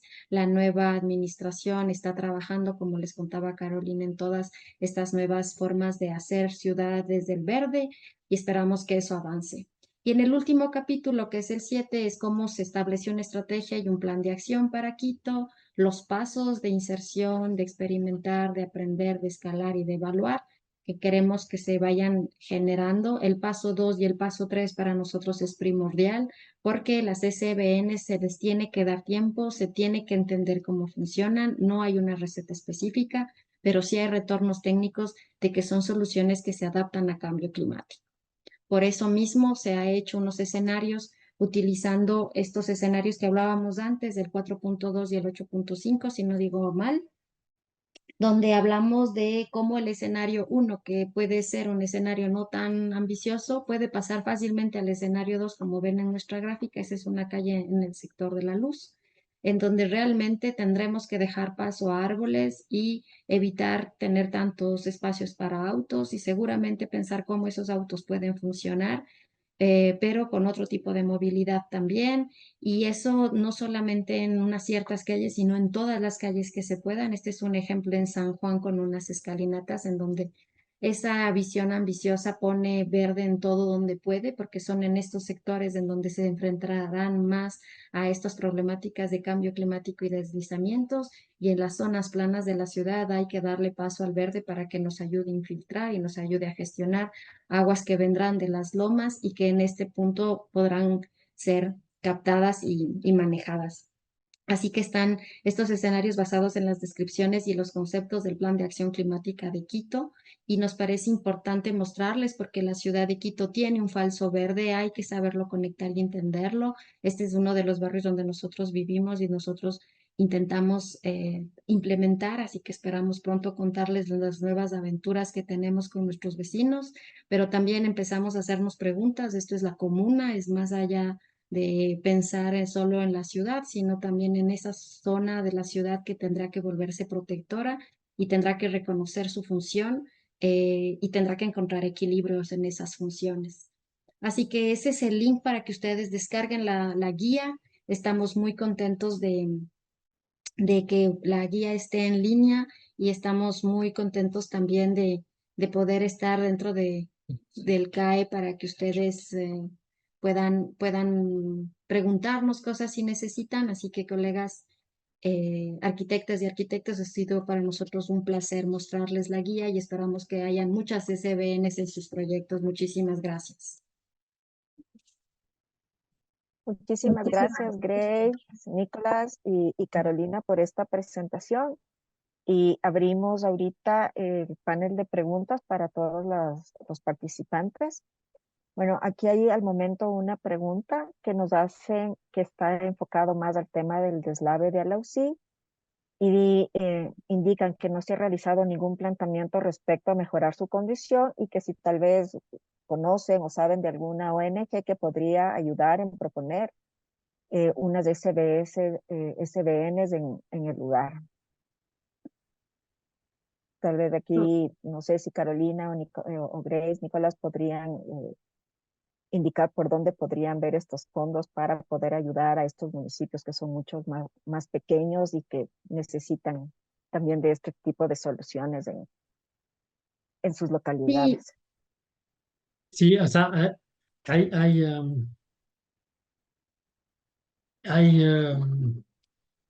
bueno, ese tema de la infraestructura verde, de las soluciones basadas en la naturaleza, aún es verde en el sentido que recién aparece en la planificación territorial, la planificación urbana. Poco a poco, o sea, aún hay muchísima gente, incluso en el sector público, que desconoce de esas soluciones y de su potencial. No conozco bien el origen del deslizamiento en Alausí, pero bueno, vimos de las imágenes que hubo, ¿cómo se llama? O sea, se quitó el bosque poco a poco para establecer un ámbito un poco más urbano, ¿no? Es exactamente la misma situación que vive Esmeraldas esos últimos años y tiene deslizamientos muy frecuentes. Y ahí, claro, o sea, hay que entender esas intervenciones en el ambiente, en el mundo del colinado, con el riesgo que conlleva, ¿no? Y vimos en Esmeraldas que la gente incendiaba el bosque, incendiaba los pajonales ahí para generar algunos cultivos, hacer algo, y después se quedaba así el bosque, y 2 años después viviendo. se venía la vivienda y se venía también el deslave, ¿no? Entonces creo que primero hay que entender esas dinámicas y tomar las precauciones para actuar en consecuencia y después entender esas soluciones, ¿no? Nosotros proponemos una guía, pero estamos muy lejos de entender toda la capacidad que puede aportar esas soluciones, de ahí la necesidad de experimentar. Ojalá Arosi pueda ser una motivación para experimentar justamente ese tipo de soluciones. Existe un mundo de financia climática que busca este tipo de proyectos, proyectos estructurados, proyectos bien definidos que vienen de entidades que tienen una cierta solidez. Entiendo que es difícil responder a todos esos criterios para muchos GATS del Ecuador, pero sabemos también que el BDE, por ejemplo, está estructurándose como banca verde para facilitar esos procesos, incluso para los más pequeños, ¿no? Entonces, ojalá todas esas temáticas se lleguen a conjugar para asociarse y alcanzar una factibilidad para que pasen las cosas, ¿no? Y que no se queden en el papel o en las ganas. Esperamos que sí. Hay gente que trabaja para ello en el país y ojalá, bueno, aunque el GAT de Alosí sea un GAT chiquito, y seguramente poco estructurado para ir a buscar créditos de carbono en el mercado internacional, pues ojalá vía ciertos intermediarios pueda encontrar la factibilidad de esto. Una estrategia en la LUCI es también el hecho de que la gente tiene esta posibilidad de cambiar su manera de apropiación de ese territorio y tal vez a nosotros como profesionales darles la opción. No conocemos ONGs que hagan realmente todos los que estamos haciendo eso, somos poquitos, somos empresas privadas que nos llaman por contratación pública, por concursos o por cosas que se estructuran dentro de esas necesidades, pero sabemos lo que comentaba Nico, de que estos proyectos bien estructurados sí pueden ser financiados por diferentes entidades, ya que no solo solucionan un problema de riesgo, sino que también están ligados a todas estas soluciones de mitigación y adaptación al cambio climático, ¿no? Porque a la UCI, si lo vuelven a hacer como lo hicieron antes, posiblemente se volverá a ir. Muchas gracias. Igual Tal nos vez preguntan, ahí, para complementar nada más, Belén. claro, sí, de Carolina. Sí, nada más para complementar lo que mencionan Nicolás y Grace, sí, justamente, bueno, digamos, dentro del fondo, nosotros somos como institución, digamos, nuestra visión y nuestra misión justo es el captar y canalizar los recursos para que se haga en realidad todo el tema de política pública. Y en ese marco, tal vez ahí la recomendación, también uniéndome a las palabras de Nicolás y Grace, es en primer lugar, pues, estructurar bien el proyecto. Creo que eso es una primera fase, diagnosticar y tener claro hacia dónde ir. Entonces, el mundo del financiamiento climático es bastante amplio, sin embargo, pues tiene condiciones bastante específicas también. Entonces, una de las cuales, por ejemplo, es el tema de la medición de los beneficios o co-beneficios en temas relacionados a mitigación o adaptación. Entonces, más o menos por ese rumbo sería importante, en primer lugar, pues estructurar ONGs nacionales como tal. Creo que son bastante limitadas. Realmente ahí nosotros desde el municipio pues hemos tenido todo el apoyo de Yes Innovation como tal para poder desarrollar esta guía. Entonces, creo que más bien el sector privado es quien ha estado impulsando bastante el tema. Sin embargo, desde el municipio pues también nosotros consideramos que ya necesitaba elevarse pues a un tema de política pública. Entonces, en primer lugar, tal vez ahí la recomendación sería tener la voluntad política y también realizar esta estructura del proyecto bastante claro y con una visión bastante clara hacia dónde quieren ir.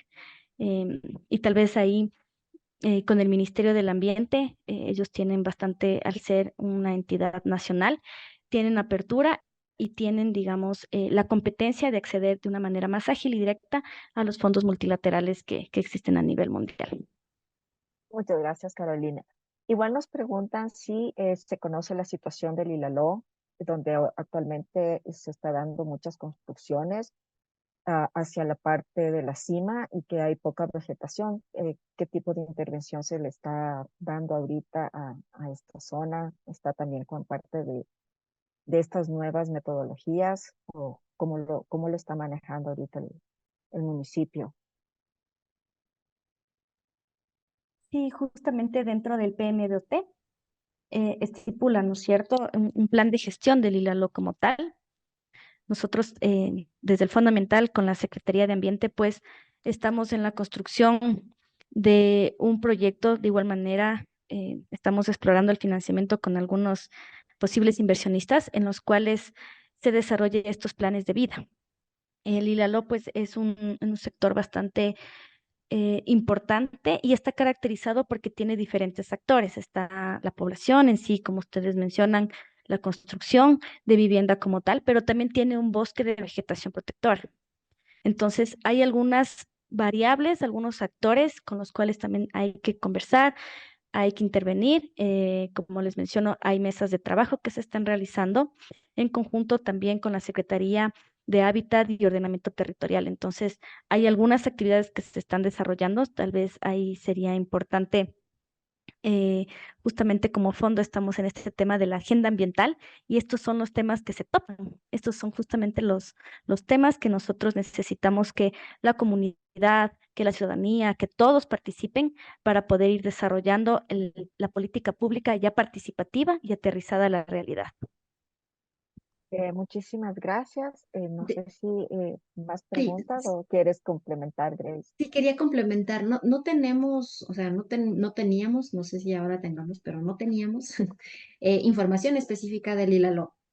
Realmente se marca la infraestructura verde como grandes manchas, pero no se llega a determinar características específicas de estos remanentes, digamos, porque tanto en Esmeraldas como en Ambato, que hemos hecho el plan de infraestructura verde, se ha levantado la información básica para hacer el PUCS, pero no para caracterización de zonas ni de remanentes verdes para infraestructura verde. Entonces, yo no creo que haya, tal vez me equivoco. Sin embargo, hay muchísimas aproximaciones técnicas que permiten, como mostrábamos en Esmeraldas, que permitirían encontrar de alguna manera un equilibrio, porque en el caso del Ilaló hay que pensar el Ilaló como un remanente estructurador de la infraestructura verde de los valles, y entonces va a tener otras características, va a necesitar otro tipo de protecciones, pero también hay que entender cómo va a funcionar, ¿no?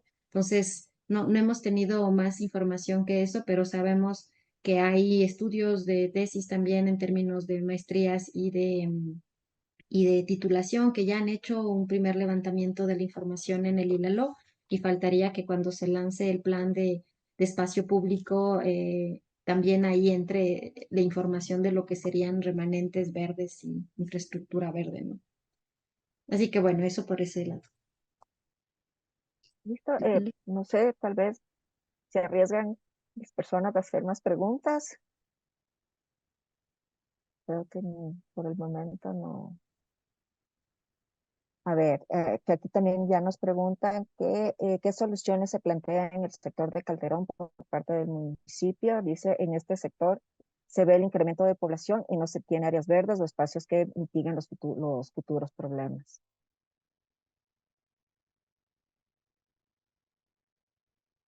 La verdad, muy buena pregunta. Calderón es una zona que justamente tiene una mancha gris bastante amplia. Entonces, lo que mencionaba Grace, ¿no? A nivel, cuando vemos el índice verde a nivel global, pues no estamos tan mal, pero lo vamos aterrizando, lo vamos viendo un poco más sectorizado y empieza, digamos, las brechas o las oportunidades de mejora donde podemos ir implementando, digamos, estos temas para que se vea una ciudad más verde. Específicamente en Calderón, bueno, yo les puedo mencionar que se está haciendo el trabajo con la EMOP, específicamente con la Gerencia de Parques y Jardines.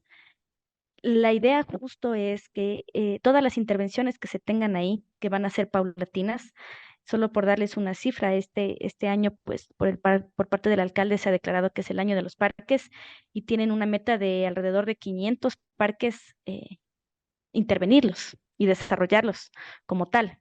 Y en cierta medida de más o menos justamente implementar la guía de las SBNs en los parques para que tenga sentido, ¿no es cierto? Para que tengamos una forma de ya el diseño de la política pública, pero también la implementación de la política pública como tal. Entonces, alrededor de 2 parques por día, digamos, más o menos deberíamos irlos trabajando. Entonces, LEMOP tiene esta meta sumamente alta y en específico para Calderón, si no estoy mal, pues se ha anunciado el parque metropolitano como tal. Entonces, ellos están trabajando, digamos, tratando de sacar todos los permisos porque también, bueno, es una zona donde también están distintos actores, donde se requiere intervenciones en cuanto a tenencias de tierra, pero la proyección y como uno de los pedidos también de la ciudadanía es lograr tener este tema del parque metropolitano y creo que con este parque que se lo va a realizar en ese lugar estaría un poco no cumpliendo, digamos, como tal todo lo que se necesita para la sección, para ese sector. Sin embargo, pues creo que impulsaría mucho para esa área geográfica el tener otro pulmón para Quito, considerando, digamos, que para este sector, ¿no es cierto? Tiene ciertas condiciones climáticas un poco más secas, entonces justamente el tema de las SBNs cabe muy bien ahí. Y lo que se ha solicitado siempre es pues que el tema de plantas o el tema de árboles, todo lo que se va a sembrar como tal, sea endémicas. Entonces, de esta manera estaríamos también cubriendo otra necesidad de la ciudad.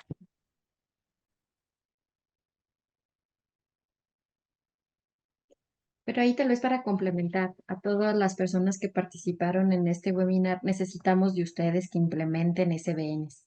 En cada proyecto, en frente de su casa, en sus casas, ayúdenos a que haya una necesidad de generar más conocimiento y de generar una nueva economía sobre estos temas y que la ciudad en verdad logre tener verde en donde pueda, porque es necesario, no tenemos tiempo y creo que es importante que nosotros como gremio estemos al frente de estos cambios con nuestras propuestas. Así que esperamos que la guía les dé esos aportes técnicos.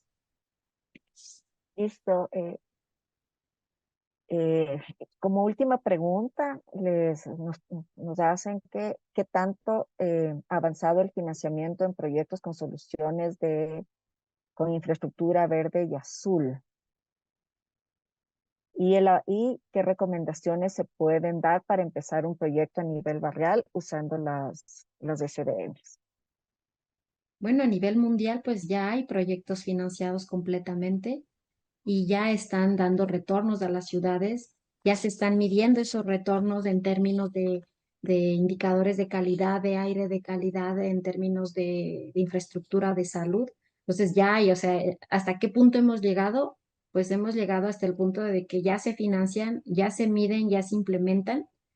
En el Ecuador no todavía, todavía hay muchos que todavía no se han implementado, pero tenemos dos históricos, el FONAC y el Agrupar, en términos de Quito, que ya tienen retornos y muestran el impacto que tienen para el mejoramiento de sea la autosuficiencia alimentaria o sea la recarga hídrica. Entonces, realmente han ido muy lejos y ahora mismo hay muchísimas formas de financiamiento que están como muy encaminadas a infraestructura verde en el mundo. Hasta ahora se ha financiado mucho la experimentación y la generación de conocimiento. Se sigue financiando este tipo de proyectos, principalmente desde Europa, pero también desde Europa hacia el mundo, con las alianzas de cooperación multilaterales o bilaterales. Hay todo ese mundo del financiamiento de carbono que busca en parte los proyectos de infraestructura verde, porque ahí se encuentra tanto mitigación como adaptación. Entonces, hablando de ciudad, ¿no? Entonces, además de eficiencia energética, además de cambiar matriz productiva de energía, etcétera, la parte de infraestructura verde realmente está en el ojo de esos financiamientos. Hablamos de 150.000 millones de dólares cada año, ¿no? Actualmente para este tipo, para este mercado. Y los países del sur son igual, están en el ojo, ¿no? Porque ahí está hay mayor potencial, en particular para mitigar los que el norte no llegan a mitigar, ¿no? Em, pero sí, como decíamos antes, ¿no? Esos fondos son difíciles de captar, entonces o sea, se requiere una cierta organización y una cierta capacidad, pero sí vemos que en el país se está organizando poco a poco para alcanzar a proponer proyectos estructurados y suficientemente grandes para alcanzar esos fondos. Y después también vemos que en los GATS, en los POAS también hay un poco de infraestructura verde, un poco de mejora de los ríos. Entonces, cada vez más vemos que hay ese tipo de presupuestos destinados o a planificación o a implementación. Y bueno, como decía Carolina, ¿no? Utilizar los parques y atacar este tema desde los parques me parece una excelente idea porque o sea, tiene que pasar algo en los parques, es donde es fácil de implementar, entonces tiene que pasar ahí. Los parques tienen que ser multifuncionales. Pasar a las calles después es un poco más difícil porque entramos a liderar contra el tema de movilidad y sabemos que mover la movilidad es complicado. Entonces, iniciar por los parques está muy bien y después pasar un poco a lo demás, y ir poco a poco aprendiendo también. Pero, ¿qué tan avanzado? Mucho. Que falta en el Ecuador también, pero que somos un país mega diverso y también tenemos muchas facilidades de implementar cosas. Es posible porque tenemos vías de 8 o 12 metros donde pasan dos autos. Entonces, hay espacio para el verde, hay mucho espacio.